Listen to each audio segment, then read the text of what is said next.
Good morning everyone. आज फिर से मैं आपके सामने सर्कुलर मोशन के टॉपिक को लेके हाजिर हूँ।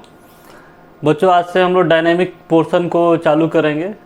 पिछले 3 लेक्चर हमने सर्कुलर मोशन या काइनेमेटिक्स के पार्ट को डिस्कस किया है। तो डायनेमिक पोर्शन स्टार्ट करने से पहले एक टॉपिक है आपका रेडियस ऑफ कर्वेचर, उसको डिस्कस कर लेते हैं। उसके बाद डायनेमिक पोर्शन को हम लोग चालू करेंगे। तो चलिए बिना समय बिताए टॉपिक शुरू किया जाए। रेडियस ऑफ कर्वेचर, ठीक है। इससे बच्चों क्वेश्चन बहुत आता है कंपटीशन में। कंसेप्ट बहुत ही सिंपल है। रेडियस ऑफ कर्वेचर बेसिकली होता क्या है बच्चों, तो ध्यान से देखो।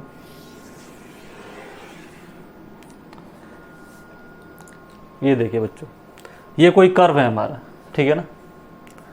तो इस कर्व पे हर एक पॉइंट अपने आप में एक इंस्टेंटेनियस सर्किल को रिप्रेजेंट कर रही होगी, ठीक है। ध्यान से देखिए, अगर मैं इस पोर्शन की बात करूं, ठीक है, तो यहाँ पे देखो बच्चों, एक इस पॉइंट के अबाउट एक इंस्टेंटेनियस सर्कल है, ठीक है। इस पोर्शन की बात करें, ये देखिए, ये जो सेक्टर जैसा बना हुआ है, तो ये एक इंस्टेंटेनियस सर्कल का काम करेगा। सिमिलरली और कोई पार्ट अगर आपको देखो, ये एक बड़ा सा यहाँ पर आपका आर्क बना हुआ है, तो ये इसके अबाउट एक सर्कल का काम करेगा। क्लियर है? यानी कोई हर कर्व हमको कुछ ना कुछ किसी न किसी पॉइंट के अबाउट हमको एक इंस्टेंटेनियस सर्कल दे रहा है। तो इसी इंस्टेंटेनियस सर्कल से हम ये रेडियस पता करते हैं। अच्छा, ये पता क्यों करते हैं, इसकी ज़रूरत क्या है? हमको रेडियस ऑफ कर्वेचर से ये पता चल जाता है बच्चों कि कोई कर्व किसी पॉइंट के अबाउट कितना तेजी से मुड़ा हुआ है, ठीक है ना। जैसे देखो बच्चों, यहाँ पर इसका रेडियस क्या है, बड़ा हुआ है। इससे कंपेरिजन में इसका रेडियस बड़ा है, तो यहाँ पे कर्व क्या है बच्चों, उतना तेजी से बेंड नहीं कर रहा है। यहाँ पे रेडियस देखिए, इससे कंपेरिजन थोड़ा छोटा है, तो यहाँ पर बेंडिंग थोड़ी सी कम है। यहाँ पर रेडियस बहुत कम है, तो यहाँ पे कर्व बहुत तेजी से बेंड हुआ है, ठीक है। तो रेडियस ऑफ कर्वेचर बेसिकली यही पता करता है कि जिस पाथ पे पार्टिकल चल रहा है उस पाथ का कर्व किस हिसाब से घुमा हुआ है, ठीक है। तो इसको कैलकुलेट करने के 2 तरीके हैं। एक तो मैथमेटिकल तरीका है आपका। मैथमेटिकल तरीका बहुत कम यूज होता है, लेकिन फिर भी जानने में कोई हर्ज है नहीं। हम कोई फंक्शन हमें गिवन होगा, ठीक है बच्चों, कोई फंक्शन हमें गिवन होगा, उस फंक्शन से हम 1 + dy/dx का होल स्क्वायर निकाल लेंगे टू द पावर √3/2 और d2y/dx² निकाल लेंगे। तो जाहिर सी बात है, ये टर्म हम तभी निकाल पाएंगे जब हमको कोई फंक्शन y = fx में गिवन हो। मतलब ये जो कर्व है हमारा, ये कर्व किसी ना किसी फंक्शन को तो रिप्रेजेंट कर रहा होगा, और उस फंक्शन का हमको इक्वेशन मालूम है, ठीक है ना। अगर इक्वेशन मालूम है तब हम ये यूज कर लेंगे। क्लियर है? तो बहुत कम चांस होता है इसे क्वेश्चन आने का, लेकिन हम 1-2 क्वेश्चन तो प्रैक्टिस करेंगे और ऐसा एग्जांपल लेके करेंगे कि आप के जो सिलेबस में तरीका दिया हुआ है करने का और इसके मेथड से दोनों से कंपेयर करके आंसर चेक कर लेंगे कि आपको ज़्यादा समझ में आए। दूसरा तरीका ये है बच्चों कि हमें दिख रहा है यहाँ पे, अगर मान लीजिए कोई पार्टिकल मूव कर रहा है यहाँ से, तो उसकी वेलोसिटी इधर की तरफ, ठीक है, और इधर की तरफ क्या है बच्चों, टेंजेंस आपका रेडियल एक्सेलरेशन।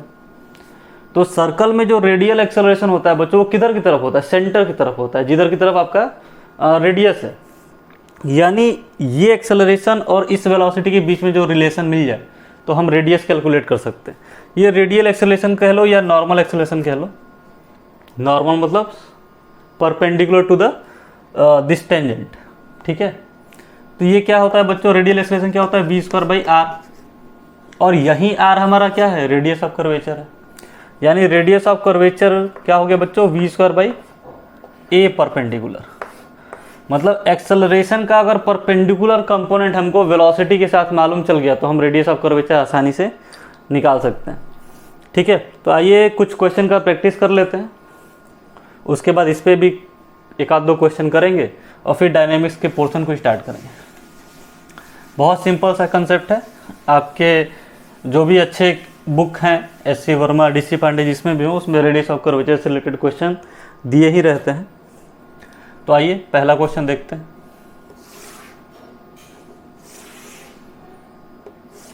मान लेते हैं बच्चों किसी पार्टिकल को u वेलोसिटी से प्रोजेक्ट किया गया है, ठीक है, एट एन एंगल थीटा, और हमसे क्वेश्चन पूछा है कि इसे टॉप मोस्ट पॉइंट पे एक इंस्टेंटेनियस सर्कल बनेगा। बात समझ में आ रही है? तो इस पॉइंट का रेडियस ऑफ कर्वेचर क्या है? पॉइंट आपको मेंशन रहेगा, ये ध्यान रखिएगा, ठीक है ना, क्योंकि जाहिर सी बात है ये जो पार्टिकुलर प्रोजेक्ट किए हैं, क्या ये सर्कुलर पाथ ले रही है? नहीं, सर्कुलर पाथ नहीं है, पैराबोलिक है। लेकिन इसके कुछ पार्ट हो सकते हैं जो सर्कल के ही पार्ट हों, ठीक है ना, ये दिमाग में रखना है। तो इसीलिए आपको हमेशा वो पॉइंट दिया रहेगा जिसके अबाउट उसको क्या निकालना होगा, पूछना होगा आपसे, रेडियस ऑफ कर्वेचर। तो हमको अगर यहाँ पे रेडियस ऑफ कर्वेचर पता करना है तो यहाँ पर वेलोसिटी और नॉर्मल जो भी एक्सेलरेशन है उसके बीच में रिलेशन मालूम होना चाहिए। अब हम बच्चों प्रोजेक्टाइल में ये चीज़ तो जानते हैं कि वेलोसिटी का एक्स कंपोनेंट, ये क्या है बच्चों, यू कॉस थीटा, ये चेंज नहीं होता है थ्रू आउट द मोशन। क्यों? क्योंकि एक्स में कोई एक्सेलरेशन नहीं होता है, मतलब उधर कोई फोर्स ही नहीं लगता। यानी ये जो वेलोसिटी है ये किसके बराबर है बच्चों, यू कॉस थीटा के। अच्छा, इस वेलोसिटी के परपेंडिकुलर एक्सेलरेशन क्या है, ए, और ये ए है क्या, ग्रेविटी। प्रोजेक्टाइल में पार्टिकल पे हर समय जो नीचे की तरफ फोर्स लगता है वो कौन लगाता है, धरती माता लगाती है। तो उसके वजह से एक्सेलरेशन क्या हो गया, जी। तो अभी हमने पढ़ा है कि रेडियस ऑफ कर्वेचर क्या होता है, velocity square upon A perpendicular to the velocity. तो v क्या है बच्चों, u cos theta, that is u square cos square theta, और a परपेंडिकुलर g है, ये हमारा क्या हो गया बच्चों, रेडियस ऑफ कर्वेचर। बात समझ में आई? कोई जरूरी नहीं है कि आप इसी पॉइंट पे, किसी भी पॉइंट पे आपसे पूछ सकता है और आप आंसर कैलकुलेट कर सकते हैं। जैसे देखिए नेक्स्ट क्वेश्चन को यहाँ पे बना लेते हैं हम। क्वेश्चन हमसे फिर से प्रोजेक्टाइल का ही ले लेते हैं, और हमसे क्वेश्चन में कहा है कि हमको रेडियस ऑफ कर्वेचर उस समय बताइए जिस समय वेलोसिटी वेक्टर हॉरिजॉन्टल के साथ θ/2 एंगल बना रहा है, ठीक है ना, हॉरिजॉन्टल के साथ बच्चों θ/2 एंगल बना रहा है। मान लेते हैं इधर कहीं ये θ/2 बना रहा है, और ये हमारा वेलोसिटी वेक्टर हो गया, ठीक है, ये हमारा वेलोसिटी वेक्टर हो गया, और ये हॉरिजॉन्टल हो गया, और हॉरिजॉन्टल के साथ वेलोसिटी वेक्टर कितना एंगल बना रहा है, θ/2। तो जाहिर सी बात है यहाँ पर भी एक इंस्टेंटेनियस सर्किल हमारी बनेगी ऐसे, ठीक है। तो इसका हमसे पूछा है क्या है, रेडियस ऑफ कर्वेचर बताइए, यानी हमको ये परपेंडिकुलर निकाल लेंगे, हमारा काम हो जाएगा। तो देखो बच्चों यहाँ पर जी किधर लगेगा, डाउनवर्ड, ठीक है। अब ये θ/2 है तो ये कितना हो जाएगा, 90 - θ/2, और ये जी है तो जी का एक कंपोनेंट इधर की तरफ होगा जो कि रेडियल डायरेक्शन के लॉन्ग है, ठीक है ना। देखो ये सर्कल हमारा इधर है तो सेंटर इधर ही होगा ना, ये हमारा रेडियस हो जाएगा। तो ये θ/2 है, ये 90 - θ/2, तो ये कितना हो गया, θ/2, यानी ए परपेंडिकुलर ये वाली डायरेक्शन है। तो ए परपेंडिकुलर किसके बराबर हो गए बच्चों, जी इंटू कॉस θ/2। चलिए परपेंडिकुलर वाले का काम हो गया। वेलोसिटी v हमें नहीं मालूम है, v तो हमने खुद एज्यूम किया है कि जब वेलोसिटी वेक्टर θ/2 हो तो यहाँ पे v क्या होगा। तो फिर प्रोजेक्टाइल का ही कंसेप्ट लगा लेंगे कि हॉरिजॉन्टल में हमारी वेलोसिटी चेंज नहीं होती है। हॉरिजॉन्टल में वेलोसिटी कितनी है, u cos थीटा, और यहाँ पे कितनी है बच्चों, v cos θ/2। तो हॉरिजॉन्टल में वेलोसिटी चेंज नहीं होती तो v cos थीटा किसके बराबर है, u cos थीटा के। तो v किसके बराबर है, u cos theta divided by cos θ/2। Clear. अब हमसे क्या पूछा है कि रेडियस ऑफ कर्वेचर बताइए, तो सिंपल है, रेडियस ऑफ कर्वेचर क्या हो जाएगा, v square divided by A perpendicular. v square क्या हो गया बच्चों, u square cos square theta divided by cos square θ/2, और a क्या है, g कॉस θ/2, यानी ये क्यूब हो जाएगा। अब ये हमारा क्या हो गया, रेडियस ऑफ कर्वेचर हो गया। सिंपल सा है, बस आपको कंपोनेंट रिजॉल्व करने आना चाहिए। और फॉर्मूला आपके सामने है v²/a परपेंडिकुलर। ठीक है, आइए एक आध दो और छोटे छोटे प्रॉब्लम को देख लेते हैं।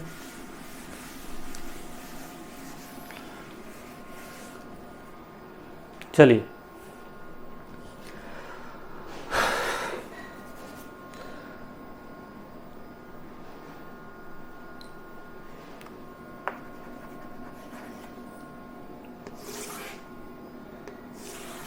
मान लेते हैं बच्चों ये वेलोसिटी u है, कुछ आप वैल्यू लेना चाहो तो ले लो, ये एंगल थीटा है। ठीक है, और इस इंस्टेंट पे यहीं पर पूछ दिया कि सेंटर नहीं रेडियस ऑफ कर्वेचर बताइए, तो क्या कर लोगे बच्चों? ये देखो यहाँ पर क्या हो जाएगा, g इधर की तरफ है, तो वेलोसिटी के परपेंडिकुलर कंपोनेंट से ही हमें मतलब है। ठीक है ना, ये देखो बच्चों ये थीटा, ये 90 - थीटा, तो ये थीटा, तो ये g है, तो g का इधर कंपोनेंट कितना हो जाएगा, g cos थीटा। ठीक है ना, अब ये थीटा है 90 - थीटा, हाँ तो ये थीटा हो जाएगा, कोई दिक्कत की बात है नहीं, ध्यान से देख लीजिएगा रिजॉल्व करते समय। तो रेडियस ऑफ कर्वेचर हमारा क्या आ जाएगा बच्चों, u² / g cos थीटा। ध्यान देने वाली बात यह है कि एक्सेलरेशन का ही कंपोनेंट लेना है नॉर्मल के अलावा। ठीक है ना, वेलोसिटी का आप कंपोनेंट मत ले लीजिएगा, ऐसा मत कर लीजिएगा कि u इधर दिया हुआ है तो u आप इधर ले लेंगे और g इधर दिया है और फिर रेडियस निकाल लीजिएगा, ऐसा नहीं करना। ठीक है, चलिए आइए अब आगे मैथमेटिकल इक्वेशन को भी देख लेते हैं, क्या हम उससे क्वेश्चन कर पा रहे हैं। तो बच्चों ध्यान से देखो, ठीक है ना, थोड़ा सा आपको फील हो जाए उस हिसाब से क्वेश्चन हम बनाते हैं। y बराबर √3x माइनस x²। ठीक है ना, ये हमको एक क्वाड्रेटिक इक्वेशन दिया हुआ है। ठीक है, और क्वेश्चन हमसे पूछा है find radius of curvature at x = √3/2। ठीक है, क्या होगा? तो दो तरीके हमारे पास हैं। एक तो मैं एक्सप्रेशन को देख के ही समझ गया कि ये प्रोजेक्टाइल कर रही है। अगर आप ये बात नहीं समझ पाए तो ये तो समझ में आ रहा होगा कि इक्वेशन किस में है, y और x के बीच में है, तो मैथमेटिकल फार्मूला यूज कर सकते हैं। ठीक है ना, आपके ऊपर डिपेंड कर रहा है कि इसको फॉलो करते हैं। तो हम दोनों मेथड से सॉल्व कर दे रहे हैं कि आपको थोड़ा सा फील हो कि अच्छा ठीक है कैसे किसको कब अप्लाई करना है। तो जो मैथमेटिकल फार्मूला है बच्चों, ठीक है ना, मैथमेटिकल जो फार्मूला है वो क्या कहता है, वो कहता है कि RC जो है वो किसके बराबर है, 1 + dy/dx का whole square to the power 3/2 and divided by d2y/dx²। Clear है? अब देखो बच्चों dy/dx मैं यहाँ पे कर देता हूँ, dy/dx अगर हम निकालेंगे तो क्या हमें मिलेगा, √3 - 2x, यही मिलेगा ना फर्स्ट टाइम डेरिवेटिव निकालेंगे तो। और जब सेकेंड टाइम डेरिवेटिव निकालेंगे तो क्या हो जाएगा, ये तो कांस्टेंट टर्म है तो यहाँ पर क्या बचेगा बच्चों, -2 केवल। ठीक, चलिए देखते हैं क्या कुछ आता है इससे। 1 + dy/dx क्या था बच्चों, √3 - 2x का whole square to the power 3/2।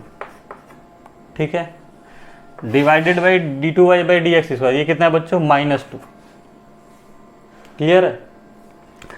अब देखो बच्चों कहाँ पर पूछा है, एट x = √3/2, तो x के जगह √3/2 रखोगे तो ये टर्म क्या हो जाएगा, क्या हो जाएगा ये टर्म, 0।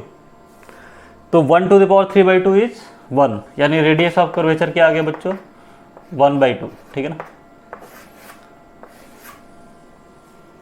अब कैसे करें, ये माइनस पता चल जाएगा किस लिए है, ये एक्चुअली में माइनस बता रहा है कि सेंटर नीचे की तरफ है, रेडियल एक्सेलरेशन का ही कंपोनेंट होगा ये। तो इसको कैसे फील करेंगे कि हाँ ये सही आया है कि नहीं, तो देखो ध्यान से देखो कि बच्चों, तो ये हमारा एक प्रोजेक्टाइल कर रहा है।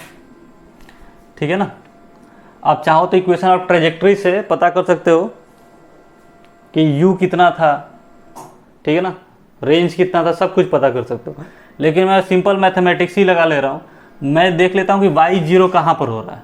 तो y जीरो कहाँ पे होगा बच्चों, y को जीरो करोगे, यहाँ पे लिख लेते हैं √3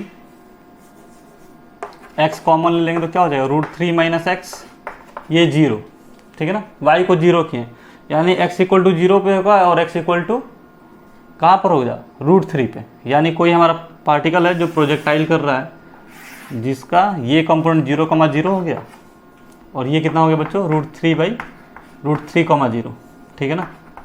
आप ऐसे ही पता कर सकते थे। चलिए, और हमसे कहाँ पर पूछा है बच्चों, इसके रेंज के आधे पे, √3/2 पे पूछा था ना। अब हमको अगर वेलोसिटी मालूम होता तो काम बन जाता।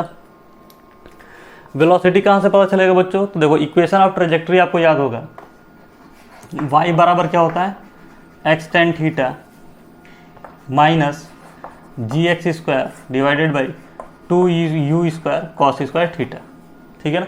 और टॉप मोस्ट पॉइंट में बच्चों जो वेलोसिटी होती है वो क्या होती है, u cos थीटा होती है। यानी मुझे ये चीज़ ही निकालनी है। अब इस इक्वेशन को इससे कंपेयर करो तो tan थीटा किसके बराबर है, √3 के बराबर, यानी थीटा कितना हो गया बच्चों, 60 डिग्री, ठीक है ना। tan थीटा √3 के बराबर है तो थीटा कितना हो गया, 60 डिग्री। अब x² का कोफिशिएंट देखो, इसमें क्या है, g divided by u² cos² theta into 2, ये किसके बराबर है, 1 के बराबर। तो हमको तो u cos थीटा ही चाहिए था। u cos थीटा बराबर क्या हो जाएगा बच्चों, ध्यान से देखो, ये 2g को अगर 10 हम ले लेते हैं तो 10/2 = 5, यानी ये √5 आ जाएगा, ठीक है। कितना आ जाएगा, √5, यानी u cos थीटा हमको मिल गया, कितना है, √5। और इसके परपेंडिकुलर जो एक्सेलरेशन है वो भी हमको मालूम है, क्या है, g है, ठीक है ना। ए परपेंडिकुलर क्या है, g है। तो रेडियस ऑफ कर्वेचर का फॉर्मूला यहीं पे लिख देते हैं। रेडियस ऑफ कर्वेचर का फॉर्मूला कहाँ लिखूँ, चलो रवि कर लेता हूँ, क्या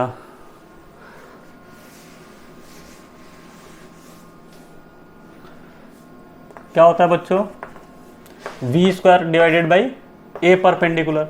v² कितना है, √5 का स्क्वायर, दैट इज 5², और a परपेंडिकुलर √5 का स्क्वायर मतलब 5 हो जाएगा, और g कितना है, 10, मतलब ये कितना आ गया, 5/10। आंसर कितना आ गया, 1/2, ठीक है ना। ये हमारा सॉल्यूशन, ठीक है। 1/2 यहाँ भी आया था, इसके थ्रू भी 1/2 आया था।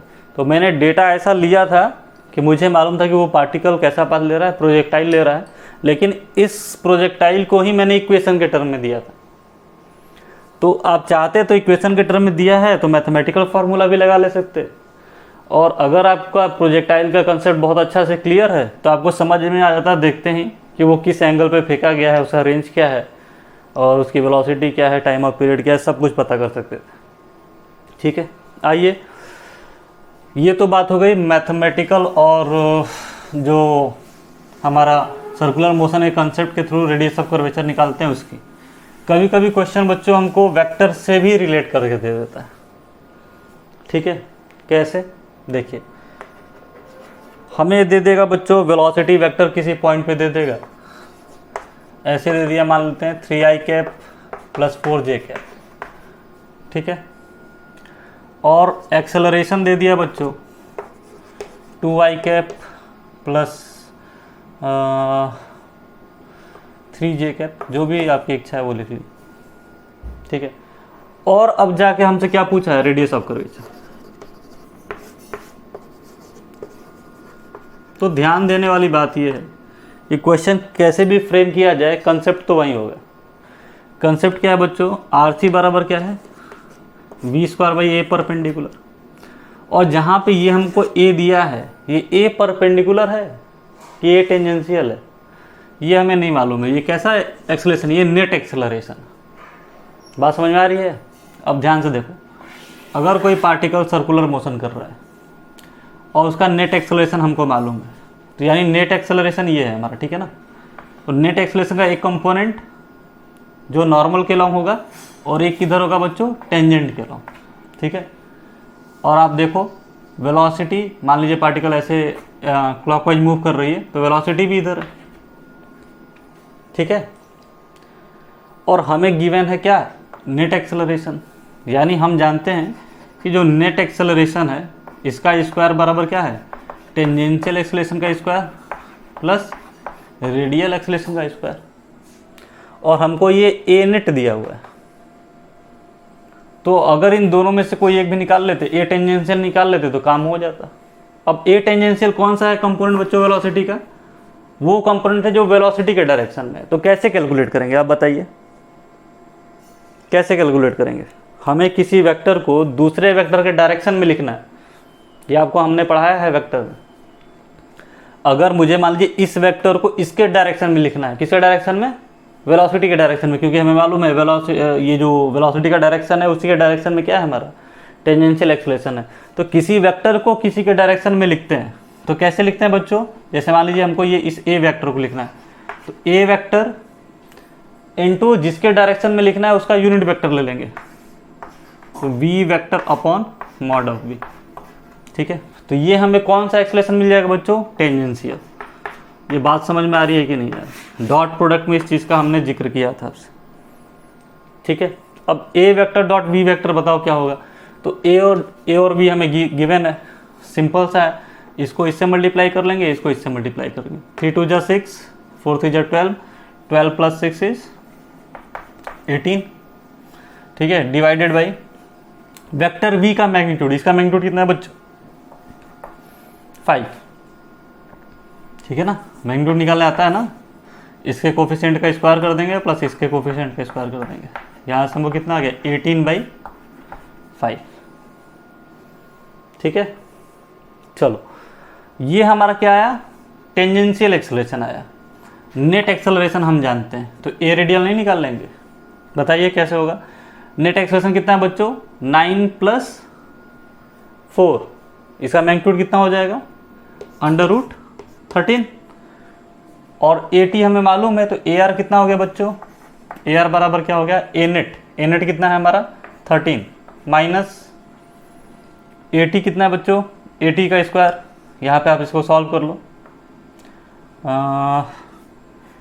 18 का square divided by 25 equal to A R का, ए आर तो यहाँ पे लिखा हुआ, ये अंडर रूट में चला जाएगा, ठीक है। अब ये 25 × 13 कर लेना, जो भी आपका है, ठीक है। तो हमारा हमें क्या निकालना था, रेडियस ऑफ कर्वेचर। तो रेडियस ऑफ कर्वेचर क्या हो गया बच्चों, v का स्क्वायर, मतलब इसके मैग्नीट्यूड का स्क्वायर लिखना है, तो कितना हो गया, इसका मैग्नीट्यूड कितना है बच्चों, 25 डिवाइडेड बाई ए परपेंडिकुलर, मतलब ए रेडियल, ए परपेंडिकुलर कितना आया है, इसको आप सॉल्व करके देख लेना, 25 × 13 माइनस 18 स्क्वायर डिवाइडेड बाई 25, तो 25 ऊपर आ जाएगा तो आ जाएगा 5, ठीक है। अभी जो भी आंसर होता, क्लियर है, इसको देख लेना अच्छे से। तो ये बच्चों हमारा डिस्कशन हो गया है रेडियस ऑफ कर्वेचर का। नेक्स्ट टॉपिक में हम पढ़ने जाएंगे सर्कुलर मोशन के डायनेमिक पार्ट को, ठीक है। तो डायनेमिक पार्ट अब नेक्स्ट लेक्चर में बनाएंगे, अदरवाइज वीडियो बहुत बड़ा हो जाएगा, ठीक है। तब तक आप इसकी प्रैक्टिस अच्छे से करिए, मिलते हैं नेक्स्ट लेक्चर में, धन्यवाद।